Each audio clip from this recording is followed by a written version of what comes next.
Pagkatapos nila Elijah ay hindi na muli nakalakad ang aking bunsong kapatid. Masakit man isipin, pero ngayon ako natatayong paa para sa kanya. Kailangan kong maging matatag para sa kanya. Hindi ko lubos isipin kung ano ang aking gagawin. Kailangan kong alagaan siya, magtrabaho at mag-aral sabay-sabay. Sa kanya ako humuhugot ng lakas at sa Diyos.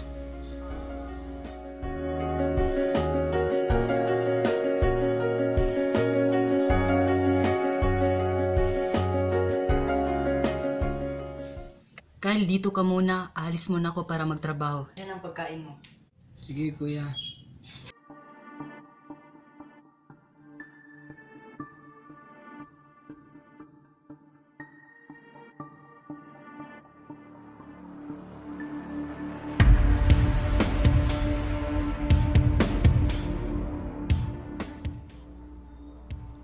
Kuya, salamat sa lahat ng ginagawa mo.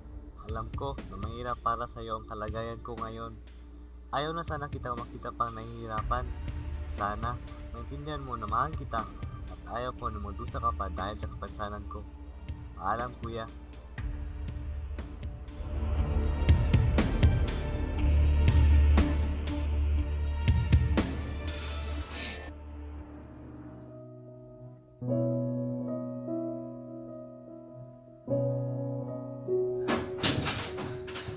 Kyle!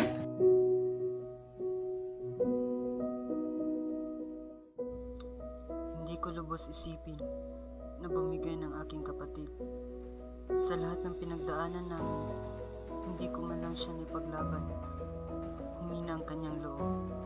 Pero sa kabila ng lahat ng nangyari sa akin, ay hindi ako magpapatalo sa lupit ng buhay. Hindi ako panghihinaan ng loob. Kahit bumigay pa man ang aking kapatid, papatunayan ko sa sarili ko at sa buong mundo na walang anumang trahedya ang tatalo sa akin.